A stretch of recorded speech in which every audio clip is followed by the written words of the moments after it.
Hello, everyone, and welcome to this episode of Finneran's Wake. I am, with unwavering commitment to the cause of great conversation, your faithful friend and loyal host, Daniel Finneran. Thank you so very much for joining me today. If you feel inclined to do so, please take this opportunity to subscribe to this channel and share it with family and friends. We have a plethora of interesting content coming out between my monologues, conversations with extraordinary people, and conversations with my guest today, who will be a returning guest, James Flood, to whom you were introduced but a week ago. And during that introduction, we discussed James's history in fitness, how he came up, how he grew to have such fondness for the world of fitness, and where he is now in his journey. Today, it was his idea to focus on a different topic that I think is one about which we can talk quite a bit, and that is ways by which you can optimize your time in the gym outside the gym. So, in other words, these are things that you do before your entrance into the gym, so that you can best optimize and enhance the gains that you're going to make once you step into the dungeon, to the Iron Paradise. So James, with that brief introduction, let's get right into it. We've talked about maybe discussing 5 things that you can do to optimize your workouts once in the gym. Lead us off with the first one. I mean, there's a million, but five's good.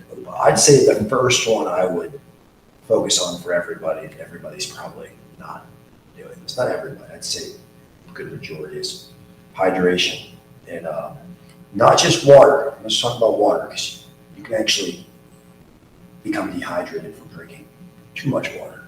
And a lot of people, especially here in Southwest Florida, 90-degree heat, the humidity. I like to work out outside. We run outside. You need electrolytes, like lots of them, especially sodium. Sodium is overlooked by a lot of people. They think, oh, it's going to make me look bloated. I'm going to lose my definition, or I'm going to raise my blood pressure. Not true. I mean, yes, if you're drinking tons and tons and you're not exercising, but we're exercising. I'm sure most of the people watching here are doing some form of exercise. You need sodium in your diet, especially when you're exercising. So we need to be undeceived. For so many years and by so many medical practitioners, we've been encouraged to limit our sodium intake, right? You want less salt in the diet because salt, or sodium, is responsible for high blood pressure, right? Diabetes, obesity, all these grave afflictions. So maybe tell us a little bit more about why it's unrighteously maligned. Why is it that sodium has this terrible reputation, but in fact really should be a more integral part of our diet and our consumption? Well, just regular ionized table salt. I'm not saying you daub that on your, onto your sandwiches or whatever you're doing. That's not the best kind of salt. You want either a pink Himalayan or a Celtic sea salt, which is like the 2 best salts. They have the most minerals in it. Okay? Salt from sea salt has a bunch of different minerals that we normally don't get in our normal diets. So what that does when you drink the water, the sodium pulls the water into the muscles, helps hydrate you in the intracellular level. Okay, so you're not just drinking the water and then going to the bathroom and getting dehydrated. People, I'm guilty myself. I was, in high school, I was like, oh yeah, I'm gonna look as ripped as possible. I'm gonna limit my sodium. And I kept getting cramps. I kept getting cramps. I would get horrendous cramps. I'm like, How meticulous were you in the limitation of your sodium intake? I didn't put salt on anything. I would eat bland food, and it was probably the worst thing that I was doing, because not only my performance inside the gym was suffering, because lactic acid was building up at a much higher rate because I was dehydrated. Outside the gym, sometimes I would wake up with Charlie horses, and it's no fun. Right. So not only was my performance inside, but my sleep, which is also another one we're going to get to here later on, was affected from not having enough sodium. And Yeah, so the traditional bodybuilder's diet that is composed of chicken breast and broccoli, essentially, with very little variation, is typically unsalted, typically very bland, and could result in these adverse effects, especially if, in pursuit of your bodybuilding goals, you are doing some cardiovascular exercise in warm climates. You're probably letting go of a lot of electrolytes that are not being repleted. So you mentioned two types of salts of which you make use. that's what I prefer, The what is it? The Pink Himalayan, Himalayan the Celtic sea and the salt. Celtic sea salt. So I actually am a big fan and supporter of a salt called Redmond Real Salt. It's a great one. And just recently, with my brother's encouragement and advisement, I purchased a massive tub of this salt. Tub. I think it's a vat. I think it's about 10 pounds in total. I mean, this is sort of commercial. It's the crystals, or is It's it very finely ground, very fine. It's almost a powder, I have the crystals. very fine. So occasionally I'll get the crystals as well for a kind of a chunkier, thicker, denser salt. I just put it underneath my tongue sometimes before I go run. Mm-hmm. It's like it's all that as I'm running. So my endorsement is the Redmond Real Salt. Again, it's a salt of which I'm a huge fan, not one by which I am sponsored in any way, but I use it on everything, and also in my drinks as well. Sometimes I'll just sprinkle a little bit into my water, mix it. Now, it's not the most flavorful gulp of water that you'll take. It's not the most refreshing, but it's with the knowledge, you consume it with the knowledge that you will be repleting these electrolytes that are so easily lost, especially in these sweaty, hot climates down here. It's key. I mean, it really is. I mean, you were taught, you're cramping, eat a banana, you need potassium, which is, potassium is very important too, but, me coming from, like we said, I did bodybuilding shows and men's physique, I would get really bad cramps because I would limit my sodium, but before the show, you limit the sodium, and immediately the first thing you go for is not a banana, you go for salt, and it relieves the cramps. Salt and magnesium, another form of electrolytes. So the most popular electrolyte about which we talk is sodium, salt. Yeah. But of course, there's an electrolyte profile of sorts, that we need to consume. So sodium being the most recognizable. You mentioned magnesium. I want you to talk a little bit about magnesium and maybe some of the other electrolytes that really round out that electrolyte diet that lead to optimized performance in the gym. So what are the other ones? So magnesium, I could talk for days about magnesium. Magnesium has over 18,000 different functions in our body. Once we consume it, causes different chain reactions in our body. I think they did a study, I'm not exactly sure if it's 90 or 80%, but I say 90 or 80% people are deficient in magnesium. And it is one of the most noticeable things that when you start taking it, you'll notice a difference. And it's cheap. You can get magnesium for like $8, and there's different forms that, like there's magnesium L-threonate, which is my favorite form. Magnesium L-threonate is a form that actually crosses the blood-brain barrier. Okay, so a lot of vitamins and supplements, it won't cross your blood-brain barrier. There's a barrier set there to protect your brain from foreign chemicals. Yeah, the intrusion of hostile foreign actors. We can talk about that forever, but this one specifically crosses that. You get all the benefits of the magnesium, plus you get nootropic benefits like cognitive, brain function. You just feel more alert. At the same time, you can take it before bed and feel more relaxed. It relaxes. It's a natural muscle relaxer. So before I go to bed, I usually do at least 500 milligrams of some form. And the magnesium L-threonate, I kind of like that, because of the cognitive benefits.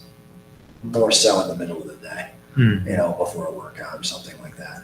So some of us will look suspiciously on the claims made by the advocates of magnesium, those who say that it is this almost magical elixir that helps neurotropically, it helps with your cognition, it helps you to fall asleep, it repletes your electrolytes, and think that it's perhaps claiming too much. Now I'm reminded of melatonin. I think most people have been disabused of the notion that melatonin is this panacea, that it helps everybody get to sleep. In fact, it seems to be the case that melatonin will help you maybe fall asleep, but not access deeper levels of restfulness, right? So it's sort of like a superficial remedy in some ways. Do you fear that magnesium might also end up being that sort of chemical that is overhyped and is not quite able to deliver on its promise? No, no. First off, why I think that is, melatonin is a hormone in your body that's created naturally. Okay, so like, for instance, if you could set up your room and set your body up to produce its own melatonin at a much higher rate. Okay, so like blackout shutters, no screen time, blue blocker glasses 2 hours before you sleep. You're going to be on the right path to boost your melatonin naturally. You don't really need to supplement that. It's not. And people take way too high of doses, which actually can have the adverse effect. Because if you have too much of a hormone, any kind of hormone, and your body doesn't, it goes in the whirlwind. So you want homeostasis, you want balance. Okay, so no, and in that aspect of the question, magnesium is an electrolyte. It's a mineral. Just try it. I mean, it's the worst. The worst thing you do is you waste $8, okay? And you're like, oh, for nothing. I won't go more than 3 days without it. If I gone 3 days, I mean, I'm on a mountain, climbing a mountain somewhere, like, and 99% of the time I'll bring it with me.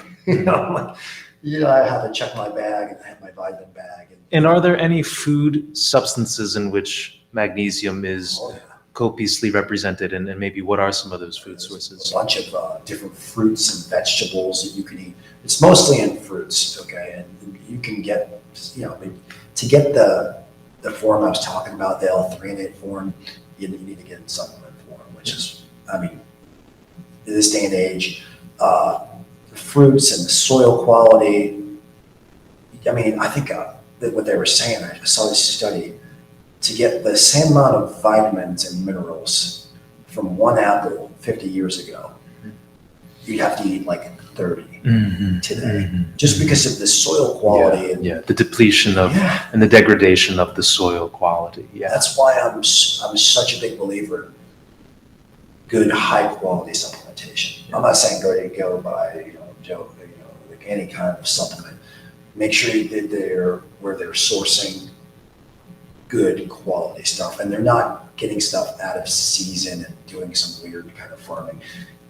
That's what you have to look out for. To the world of supplementation, I am still somewhat of a latecomer and still a little bit skeptical of it. And I think the skepticism is healthy, but what you say is very salient, because you're absolutely right. Due to the depletion of our soil, the nutritional content in our foods is greatly diminished. And to optimize what we're bringing into our bodies, we do need to supplement in many ways. Now, it's a sad truth that is the case.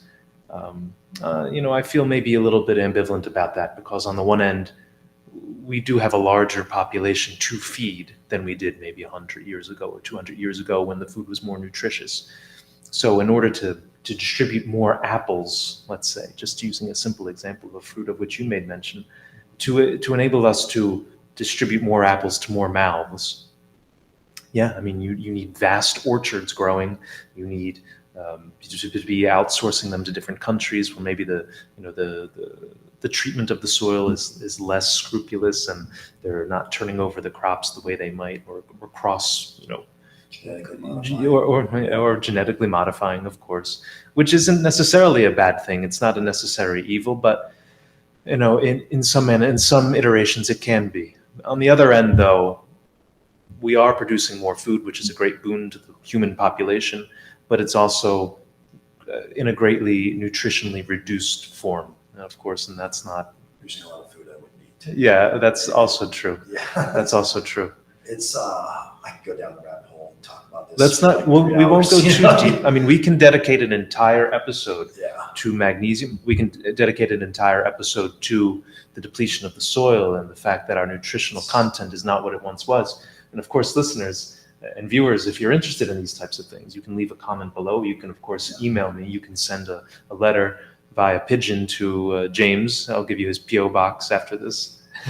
And you can let us know, what are he's always receiving pigeons. What are the topics about which you'd want us to talk, into which you'd like us to delve more deeply, and we gladly will. But let's stay on the topic of electrolytes a little bit longer. We so far have covered 2: sodium, magnesium. Are there any others of which we should be aware? Yeah, there's a bunch. Give us maybe one more electrolyte. I'd say potassium is important, but potassium, if let's say you eat bananas, you eat avocados, you can get enough from food. You don't have to supplement with potassium. So you advise supplementation of sodium and magnesium, and well, sodium just to get some salt, but yes, it's definitely supplementation of magnesium. Potassium, you don't need to supplement with. I see. Or you can get yourself just to, like what I like to do when I wake up in the morning is I like to, I just have like a 0-calorie, naturally sweetened electrolyte powder. It has everything in it. It has the salt, it has the magnesium, the potassium in the perfect ratios too. And be specific. Let's talk about a brand. What do you use? I use Ultima. It's pretty good. It's 0 calorie. I think it's sweetened with like monk fruit or something like that. And I like it because I fast. I fast till noon, 12:30 every day. And so this won't infringe on that fast. Absolutely not. Okay. And I'm very particular about that. There's a million things you can do to break your fast, obviously. Sure. People don't realize even you should have coffee, sure. Like a little creamer in there. Yeah, there are some fasting absolutists. They'll say that any exobiotic, anything that's introduced into the body in that period of time is responsible for breaking that fast. Anything has calories. Yeah. Or some people will say even stimulants, like even a caffeinated beverage that's non-caloric will. Again, a different conversation to have. But I have artificial sweeteners sometimes. Sure, anything, even if it's non-caloric, but they say that any exobiotic, anything that's introduced into the body that isn't native to the body, perforce, it will stimulate some sort of a digestive effect, during that fasted state. Gum often quietly, secretly has a maybe less than 5 caloric impact, but there is something there. Definitely. Yeah. Sucralose. Of course. So I don't know if we'll be able to get to all 5 topics. We'll try. Let's move along, because we did spend quite a bit of time on the electrolytes, which is, I think, absolutely important and deserving of our time spent on it. But just to recap, hydration isn't hydration truly without the inclusion of those electrolytes. So be mindful of that, especially as we enter these summer months, during which you'll be sweating copiously. If you're anything like us and you're working and playing and having a good time outdoors, you really do need to refill yourself with all those lost beads of salty sweat and minerals. Well, there was another one. Last thing for electrolytes. I think I told you about that. The shilajit. Shilajit's get it in the mountains of the Alps or wherever, and it only grows at a certain height, right? And it's like a tar-like substance that grows on the rock, right? So it's like formed over hundreds of thousands of years, right? And they collect it, and it looks like nasty black tar, right? But you can take it and you put it in your coffee or put it in hot liquid, hot water, and it's the most natural form of electrolytes. It's got 74 different minerals in it that you would not normally get. Your body is an electric. You have an electric positive, negative charge, right? So when you put these minerals, it's like charging your whole body. Right? It's like plugging your Tesla into the charging station. So when you give it this, it's more than a caffeine energy. It's more of like, okay, I'm ready to go. Now that seems like a very potent substance. So how often do you use it? Oh, every day. Every single day. Yeah. So do you fear that you're perhaps over mineralized? It sounds like you have a lot coming into your system. Of course, a lot is going out as well as you exert yourself. No, I feel great. Now, do you do this? Sometimes I run out. Do you do this strictly by feel, or do you do it more objectively? I listen to my body. I listen to my body. You're sometimes like, it's good you say that. I don't supplement with something all the time because then your body gets used to it. Okay, so then I'll supplement maybe for like 3 months, and then I will remove it for a month or whatever until my body tells me, okay, you need some more of this, and I'll put it back in. So you just like anything, you know what I'm saying? Like you eat liver, I can't do it. I can't. I try, mixed it with eggs. I can't do it. You will do it, or you'll supplement with it. I'll give you my desiccated pills. Yeah, please, yeah. I guess I can't. Because I have no need for them. You're a different kind of animal. No. I quite enjoy it, but that's a different story. But the thing is, it's like, you just listen to your body. You like if I'm feeling crampy, I need more minerals. Right. Like you can tell too. Let's say you have a really hard leg workout, and then you did a 6 mile or whatever mile run, and you start to feel like a little bit of twitches, like in certain movements, your legs, you're lacking in some kind of mineral. So. Yeah, I just think that so many people have been frightened, frankly, by the propaganda against minerals, against salt and sodium specifically, that they're so accustomed not even to consider the possibility that they need that in their system.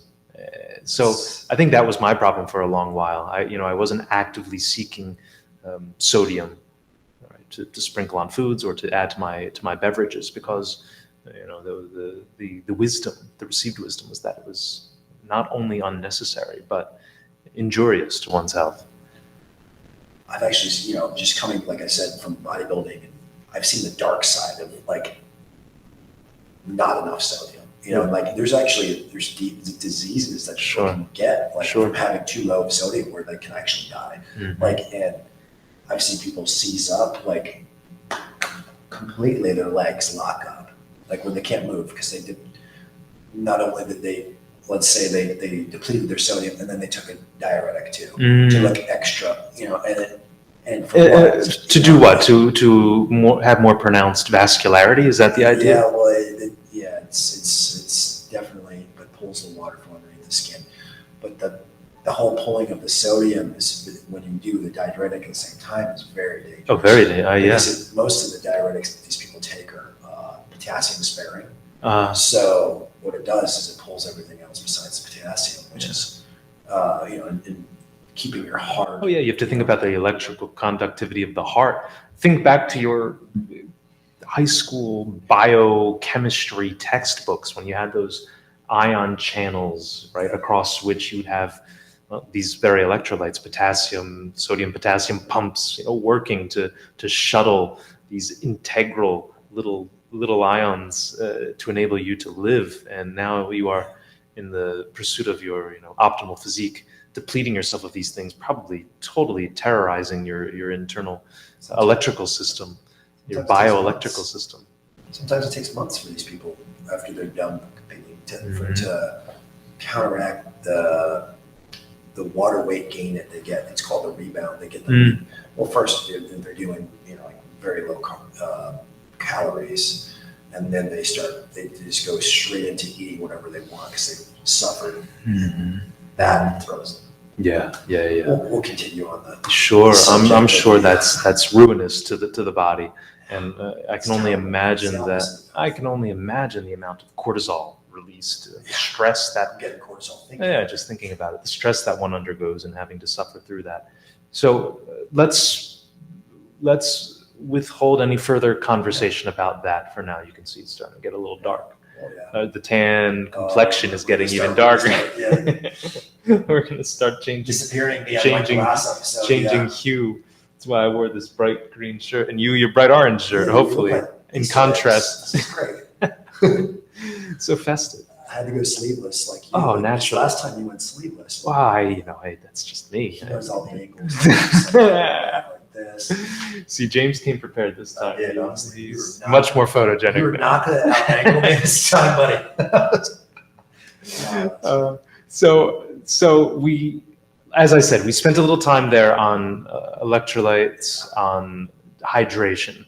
I think it was necessary, though. I think it's important to dilate on that theme a little bit more, even if it's at the cost of maybe 2 or 3 items that are down our list. So again, just to recap, hydration is, of course, of vital importance, but hydration is not just turning on the tap and guzzling down a glass of water or 24 glasses of water or however many you're told you're supposed to drink in a day. And that's another thing. You need to listen to your body. You also need to know your output. You don't need to fill a massive vat of water and try to chug it down through the course of 24 hours. If you're not, exerting yourself, if you're not sweating, you need to moderate your intake based on that, okay? And the risk is also dilution. You're going to risk diluting yourself if you're just consuming unmineralized water. So James laid out 3 essential minerals that you need to be consuming, and those are sodium, which you can get as salt, but you want to get a good, refined type of salt. I prefer the Redmond real salt. He prefers that as well as the Celtic and the Himalayan pink salt, available in all of your local grocery stores. Yeah. Second is magnesium, of which there are various types and kinds. Your preference is the L3 L3 and 8. It's the most expensive. It's expensive, but it's effective in crossing the blood-brain barrier. It has neurotropic effects, helps with your cognition, helps with your restfulness, and is all around, I think, a very important electrolyte to consume on a daily basis. And third, we talked briefly about potassium. And that's readily available in sufficient quantities in your normal foods, bananas, sweet potatoes, things of that nature. So let's move on from electrolytes and hydration. That was our number one thing that we do outside the gym in order to optimize our performance in the gym. Let's go to number 2 now. What would be the second? So I'd say sleep, and in order to get good sleep, it starts with the first thing you do when you wake up. Mhm. I like to immediately when I wake up, go outside, right?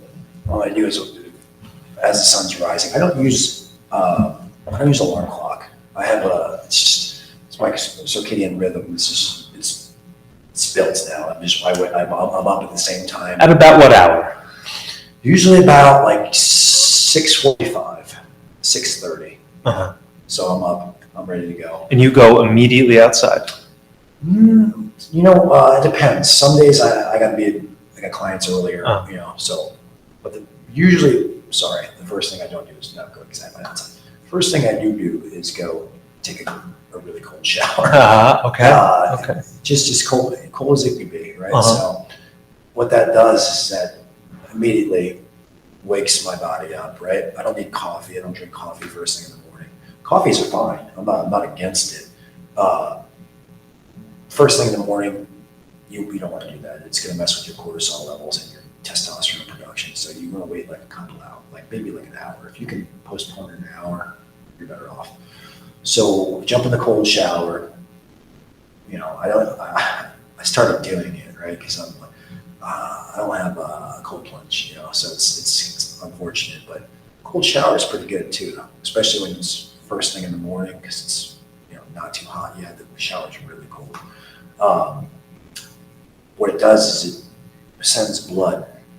Okay, you're cold. Your body's going to send blood to the surface, right, to heat you up. So my blood flow is just circulating, right? So much better as if I was just to wake up and just shrug on over and grab my coffee and hope that wakes me up. Cold shower, immediately up. I'm awake. I'm ready to go do whatever I got to do. Train clients, whatever I got to do. Then my dogs need me, so that's when I go outside. So I go outside, I walk them 20, 30 minutes. Sun's starting to rise. You want to rise with the sun. That's usually the best thing. Looking at the sun, it's going to set you up to fall asleep at the right time. So, like what I'm saying, the second thing is sleep. So, all these other things lead up to good sleep. Okay, if you do caffeine like first thing in the morning, and then you crash midday, and then you do some more caffeine, and then it's like 8, 9 o'clock, and you're still wired, and you're watching TV, you're not going to get the most REM sleep that you could possibly get as if you were to set yourself up with these prior steps, first thing in the morning. So it's not just like, what do you do 5 minutes before you go to sleep? And people say like, I can't eat before I go to bed. I'll have a bad night's sleep. I mean, what happens after you eat carbohydrates? Like usually, if you don't know, if you eat a big meal, you get tired. Go to bed. Don't think about it. Just maybe it's just me. I eat huge meals usually around dinner time. I have my meal. It's usually because I get done training around 8. I go home, pop up in my trusty air fryer. He hates it. No, I don't hate it, not in the least. No. Eat my steak and usually a cup and a half. Oh, I'm sorry. Yes, I do disapprove of the fact that you cook your steak in an air fryer. Yes. Don't knock it until you try it. I have tried it. You must have a crappy air fryer. No, I have that top of the line. It's Really? What is it? It's not important, but no, I have a good one. It's a good one. It's a good one. But let's not. That's offending. But let's not. But there's something very intimate about cooking. We're getting off track. Something very intimate about cooking a steak in a cast iron skillet with copious amounts of butter, and you're getting the right sear, and you're getting the fat rendered. That's great. And you're actually involved in that process instead of pressing start for 10 minutes. I'm no Martha Stewart, so I throw it in there, I come back, and it's done. And so let's count those as two items. Now I know the subject of sleep again is another one, on which we can enlarge at length, and we probably will. But for the purposes of our 5 items, we'll count sleep as number 2. We'll count cold exposure maybe as number 3. Oh, yeah. Okay, I know the cold immersion is part of your kind of sleep-wake process. It's part of your morning routine, but let's keep that distinct from sleep proper. Yeah, that's fine. Yeah, we can do that. All right. Now, of course, sleep is sort of one of these totalizing events in the life of man and woman. I mean, it encapsulates everything from the moment you wake up and you expose yourself to the sun, right? And the circadian rhythm is set. That really begins the process of that coming evening's sleep. And there's so many things that happen in between that either augur success or failure as you lie down that evening. So again, I think too much to look at there for that topic. And I think we should keep it right where you left it. Okay? A few little tips about getting to sleep and the cold immersion. All right, you talked about the benefits of both. So that's 1, 2, and 3. All right, so hydration, electrolyte supplementation, sleep, and cold immersion or cold exposure. 3 things. Let's go to number 4. The 4th thing to optimize your gym performance performed outside the gym. Nutrition is absolutely key. Okay. And you don't gotta make it so difficult.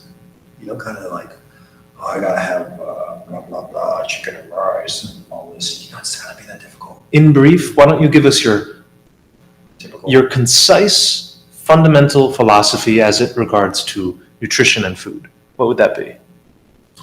I like to have protein, carbs, and fats in my two big meals that I have. I consume two big meals. I have a lunch around 12:30. It's pretty big. It's usually pretty big. And but the dinner is the real big one. The dinner is the whopper. It's like it's a big dinner. But like I said, if you have protein, fats, and carbs in your meals, in the right amounts, okay? I don't like to overcomplicate. I used to weigh everything. I weigh things. And blah, blah, blah. I've done it 1,000 times, so I know roughly how much protein I'm getting, how much carbs by looking. And there's no specific diet to which you adhere. You're not a practitioner of the carnivore diet or the keto diet or the. Definitely not the keto. Uh-huh. No harm towards people who do that, but I mean, I just can't do it. And again, we're talking about ways by which you optimize your performance in the gym. Yeah. So you have come to the conclusion that your way of eating is the best one for you. So maybe you can tell us why. Why do you think that one is, as opposed to the carnivore diet or any other?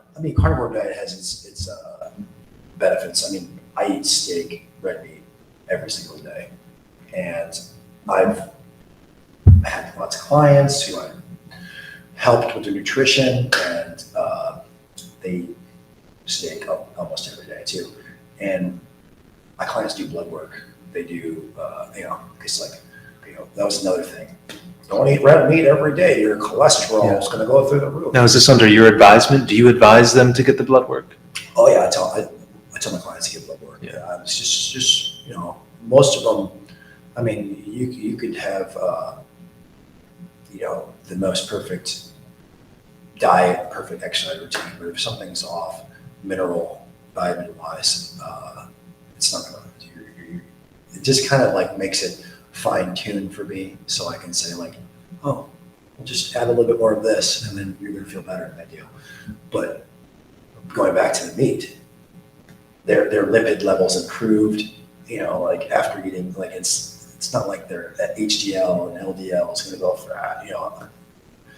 So, like you said, do you do carnivore? I do kind of like a different. I mean, like kind of take little bits and pieces of that, but most of my protein is either red meat, steak. I do eggs, not that often, but eggs, chicken, and that's pretty much it for protein. So occasionally I have bone broth, protein powder. It's by I think a doctor, Axe Nutrition. It's amazing. It tastes like chocolate milk. But that's pretty much it for that. But the carbs that I do consume is limited from what it used to be. So I used to do a ton of cereal, and like I just love cereal. But like I try to do like most of my carbs from either fruit, which is amazing. I mean, it's if you could just eat fruit, like not do rice, more power to you. Like if you do fruit and steak and chicken, that's probably one of the best diets you can do. Mm. Me, I need a little rice. I just love rice. So I do a rice, 2 cups of rice usually a day. And sometimes occasionally I'll have some oatmeal, but for the most part, it's just, those are my carbohydrate sources. And fats, healthy fat from the steaks. It's like one of the best things you can get. Eggs, the best thing. Occasionally I'll do some nuts, but they got to be sprouted. I mean, I feel like my nuts are sprouted. They're so much more nutritious and better for your gut. If you eat a bunch of like regular non-sprouted nuts, sometimes you're going to get like a little bloating, a little stomach distress. So that's pretty much it. That's potatoes. I do potato. I like French fries. I like Five Guys too. Like not every night, but Every Friday. Yeah. once a week. And that goes back into like, Yeah. like it's probably not the best thing, but I mean, you got to have a balance of normalcy. You know what I'm saying? You got to be able to go out and be able to eat something. So I hope it's discernible to the viewers that you do have quite a bit of latitude in your diet. I mean, there is some there are some boundaries there, Yeah. but there also is a little bit of a wiggle room. You give yourself some leniency. You're not measuring your macros. You know that you want a certain amount of protein, right? Probably equivalent to your body weight or thereabouts. And Lean body weight. right, and it sounds as though you're certainly reaching that. And then for the carbs and the fats, again, as someone who is highly skillful in this realm and accomplished in the sport of bodybuilding, you kind of know how to manipulate these things in such a way to really get the physique that you want, and you have a great physique now. So it's easy for you to modulate them and to work with them based on feel. A lot of people out there will be getting out their scales tonight and measuring precisely to the gram, to the ounce, exactly how much rice they're consuming, exactly how much steak they're consuming, or what have you, oatmeal. That's never been my way. And I don't know if my way is superior. I tend to think not. But I've just never had maybe the discipline to do that, nor the desire. It also becomes cumbersome and laborious to be doing that. I tried to do it a few days, and I it's not a matter of being able to. Anyone can take out a scale and measure something, but it felt so kind of sterile, and there was no joy in preparing food, and it became, very regimented, and I disliked that aspect. It's like going to the gas station. Do you want to go 7 times a day and measure it? No, you want to go once a month, if that, once a week. Yeah. So I think my response to that, and maybe this is something of which everyone can make use, is a more mindful approach to consuming food. If you sort of know the outlines of your diet, for me, it's basically red meat, ruminant red meat, so beef, liver especially. I'm liver maxing right now, but it's mainly. I would be interested to see it, but it's mainly beef and fruit for me, which seems to be a more popular diet now, especially among younger men. So that's the one that I've adopted, and I don't think I'll stray from it. I really find it to be satiating and nutritious. Do you eat raw honey too? Local honey. I don't know if it's raw, but it's whatever is local. Yeah, so I'll try to get that, and the bee pollen if it's available. Yeah. But sometimes it's not available. So I'm really simplifying what I'm consuming, and in my preparation of these foods, or my consumption of them, I'm very mindful. And of course, that's sort of my other part of my other project. I do the Pneuma meditations and the mindfulness. So that's a huge aspect of my life and my daily life. I really do implement that. So, instead of measuring everything, I know roughly, okay, when I consume my dinner, it'll probably be 8 to 10 ounces of ribeye usually. Okay, that means I'll split my ribeye in half, and I'll go about salting it and cooking it, and that's why I tell you, you lose that intimacy with the air fryer. Again, you make up for it with the convenience of the speed, but it becomes a very integrated activity, and you get your tongs, you get your cast iron skillet, the butter is down, the heat is up, a little steam.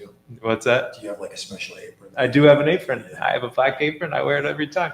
So, it's this whole process, and it takes a little time. And then you finish it, you let it sit 10 minutes or so. Yeah. And when you consume it, you chew slowly, very slowly, so that you're activating your saliva, the glands, right?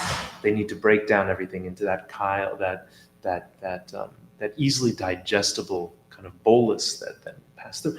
So I realized at any time when I'm overeating and I feel like, okay, maybe I should be measuring things. This happened in the past.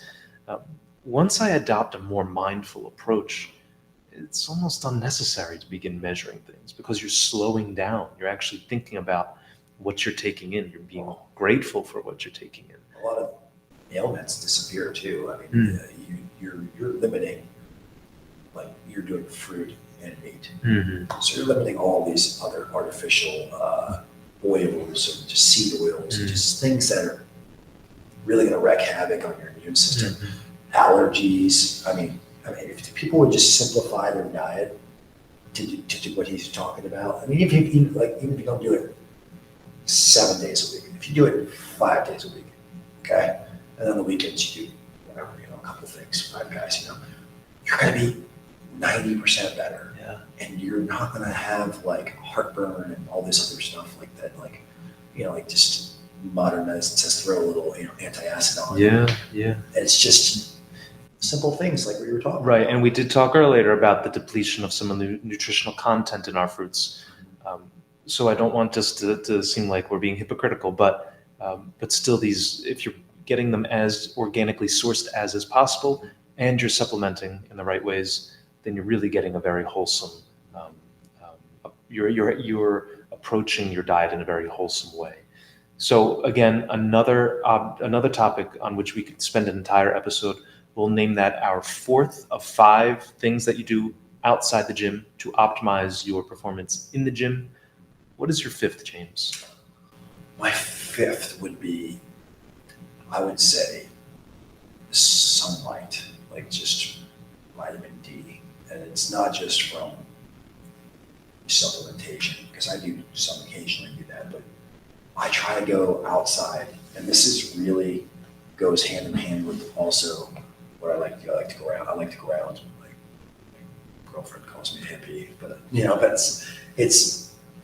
I feel better when I'm barefoot in the grass, or or on the beach. If you're walking barefoot on the beach, right? You are getting the sunlight, which is boosting your vitamin D levels, which is boosting your testosterone. You're also barefoot in the sand, if you are barefoot in the sand, which I am always barefoot in the sand. Isn't it funny how probably one of the most primitive things that we can do, one of the most essential things that we can do to our very existence as human beings is now considered to be hippie or to be, I don't know, barbarous or radical. Yeah. It's so strange to me. I'll never understand it. To me, it seems quite the opposite, quite the contrary, that to shove one's feet into ill-fitting shoes and never to come in contact with the earth below, to me, that is inexplicable. That's a topic I could talk about, shoes. Yeah, and we will. Yeah. And we shall. But yeah, I mean, just being out there and absorbing the... But that's a different topic, grounding. So we're talking about sunlight. You said sun exposure. Yeah, the sun exposure is key. I mean, if I get like, let's say I go 3 days, maybe getting like just bits and pieces of sun. I mean, it really shows up in my mood and my performance in the gym and my sleep quality. My sleep, going back to that topic, will go way down. And my performance in the gym shot. Like, I'm like, what is going on? My mood's terrible. So I always, regardless of how I work, regardless of what I'm doing, and that's why I set up an outside gym. I have a garage. We have a wonderful gym, like just right up there. It's amazing. It's fantastic. It's inside. So I set up a garage gym. I bring my dumbbells and my barbells outside, take my shoes off, and I ain't working out in the sun for at least 45 minutes.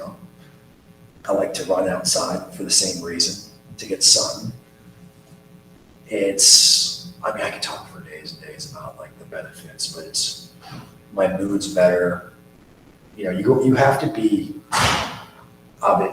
you want to have as least amount of clothes. You don't have to be naked, but you get arrested. But you shorts and no shirt, sometimes no hat. I like to wear a hat sometimes because I just don't want to be screaming all the time. But, if I may, in terms a little bit more elegant than those, consider the fact that your skin is an organ, right? Your integumentary system. So it too needs to be treated in a certain way, right? And you want to maximize the exposure in a healthy way, of course. If you're completely untouched by the sun and have been for quite some time, and you're emerging from your hibernated state, then you want gradually to introduce yourself to the sun and not risk any sort of a sunburn. But you certainly want that organ system treated just as mindfully and carefully as you do any other organ system, your muscular skeletal system, your digestive system, all these other systems. The skin also needs to be treated well. It's the biggest organ. It's the biggest organ, of Definitely. course, of course. So you're absolutely right in saying that. Any final remark on the sun, the importance of the sun in your day? I mean, if you're going to get out there, start slow, like he said, and I'm. If you're wearing 50 SPF sunblock, you're not going to get the benefits of the sun. So try to start slow. I'm not saying go out there for just 8 hours, get that unblocked exposure, okay? And you tell me how much better you feel. Like you're gonna feel night and day difference, and your workouts are gonna be better. Yeah. And you're not gonna have to worry about am I doing too much sodium or am I gonna get bloated? No, because the sun is a natural diuretic. It's a natural hardener of the muscles. It's one of the ultimate testosterone boosting. Like, here you go. If you don't have the vitamin D from the sun, forget about it. You're going to be depressed, and that's why people in Canada, isn't there a place that literally doesn't get light for 30 days? But that's why I live here in Florida. Yeah, that's why I live here. Likewise. So let's recap, okay? Because the sun, of which we are both worshipers, is slowly falling. We are getting into the nighttime hours down here in this lovely month of June. Let's recap, though. So the premise today, the idea was to talk about 5 things that one can do outside the gym to enable his or her best performance in the gym. I realized when we were talking about this that maybe the way in which we framed it isn't quite right. These 5 things are integral to human vitality generally. You don't have to be going into the gym to derive some benefit from from what James told us about, what we just discussed. They're generally applicable. You don't have to be lifting weights. You don't have to be doing yoga. You don't have to be doing any of these things within the confines of a gym to have some benefit from these things. And they are, number 1, hydration, but not just mindless gulping down of water. This is mineralized hydration, incorporating electrolytes, sodium, magnesium, and potassium specifically. Second one is sleep. Appropriate amount of sleep, waking and going to bed at the appropriate hours, trying to rise with the sun, and ensuring that you're not exposed to too much artificial light a couple hours prior to going to bed. That would be the second. The third was cold immersion, ensuring that you're exposing your body to some cold that is originally uncomfortable, but in time will become quite stimulating in the morning hours. That was number 3. Number 4 was nutrition, right? And we talked about the general nutritional guidance to which we both adhere, and it's similar in both of our cases. Nutrition. I just a little bit more than you. Just a few more calories and fewer slivers of liver in your day. I'm working on it, though. And you shall continue to work on it until you are eating just as much as I am. So that was number 4, and number 5 is sun exposure. All right, so at least for 15 minutes a day, I would recommend. Longer if you can tolerate it. 15 minutes certainly for direct sun exposure. More time if you can tolerate it for indirect sun exposure. You do want to get yourself out into the world and beneath the sun. Have that reflect on your eyes. Have it penetrate the skin. You will feel better. Your performance will improve. Cognitive function will be sharper. Everything will be better. And of course, your sleep will be improved for having been exposed to the sun as we were naturally made to be. So that encompasses our 5 things. And I think we may have spent a little bit too much time on number 1 at the outset, but it's such a broad and meaty topic, right, into which we have to sink our teeth. So, we're still figuring out the best way to organize and orient these conversations. I like the fact that they're loosely structured. We talked about this only very briefly and minimally, and I like to give you the floor to be able to expand on them and to go a little bit further and deeper into them. Thank you. Of course, thank you. I mean, you're the one providing all this great wisdom and knowledge. But again, we're always working on ways by which we can improve our little episode here. So we'll continue to do that. And please, if you have any comments, suggestions, write them down in the comments below or send us a note, and we'll gladly take them under advisement and probably incorporate them. Ideas or anything, if you want me to arm wrestle. That, I think we have the perfect setup here. We'll just have to slide that microphone away and off we go. Off your arm goes. Have you seen that movie Over the Top? Over the Top? No. It's the old Stallone movie. No. I just watched Bonnie and Clyde last night. Bonnie and Clyde. Which was amazing. Amazing. Nobody arm wrestles in that one. No. Over the Top movie. Mm-hmm. Awesome. Over the Top. Okay, I'll check that out. I'll smoke you. I believe it. I'm not embarrassed by that. So I think that's a good place to stop. Yeah. I think until next time. So with that, I will bid you all farewell from Finneran's Wake. Thank you for watching.